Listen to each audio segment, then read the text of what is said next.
Jack Miller was your typical American guy. Curious, determined, and full of dreams. But there was one thing that always helped him back: his English. You might wonder how an American struggles with English, but Jack wasn't always good with words. He grew up in a small town where life revolved around farming, and his focus had always been on practical work rather than language. Jack often felt embarrassed when he couldn't find the right words during conversations.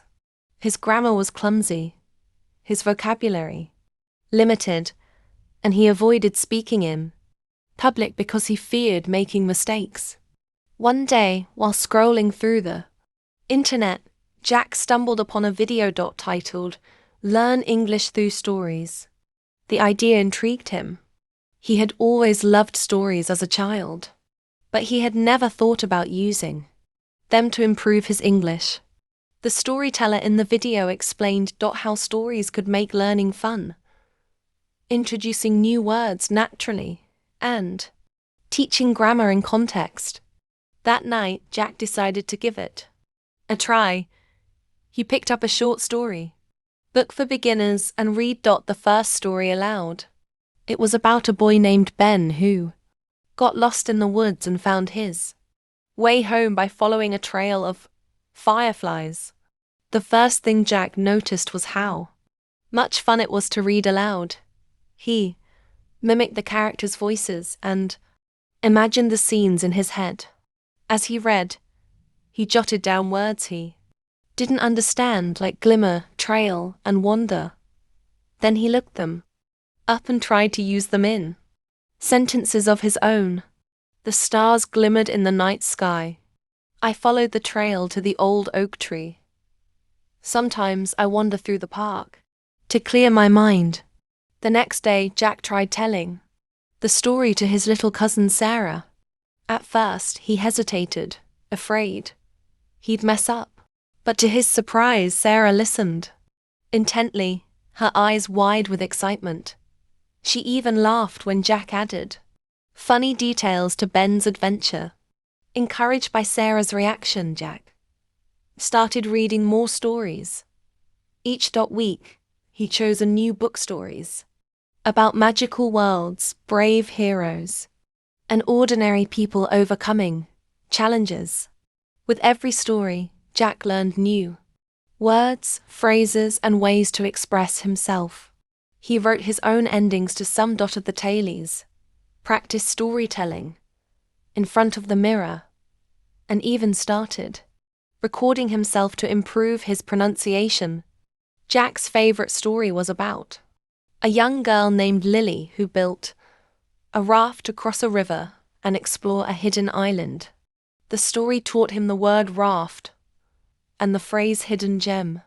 Inspired, Jack began using these new words in his daily life. When he saw a small coffee shop in town, he called it a hidden gem. When he built a wooden shelf for his room, he joked, "I feel like I'm building a raft." Months passed and Jack's confidence grew.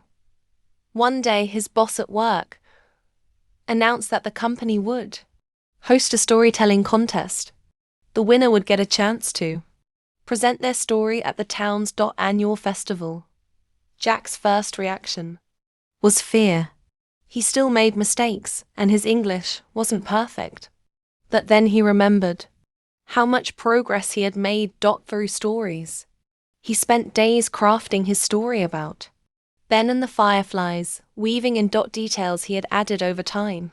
He practiced telling it with energy and emotion, imagining he was speaking to Sarah again.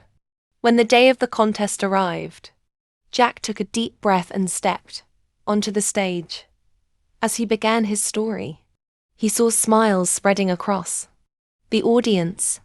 They laughed at the funny parts, held their breath during the suspenseful moments, and clapped loudly when he finished. Jack didn't win first place, but that didn't matter. For the first time, he realized he could speak English confidently and connect with people through his stories. From that day on, Jack became known in his town as the Storyman. He started a storytelling group where people of all ages could share their tales and learn English together. For Jack, it wasn't just about improving his English anymore, it was about inspiring others to embrace their own struggles and turn them into strengths. Through stories, Jack didn't just learn a language, he found his voice. And he proved that anyone, no matter where they start, can achieve something remarkable with determination and a bit of imagination. Thanks for watching. Subscribe my channel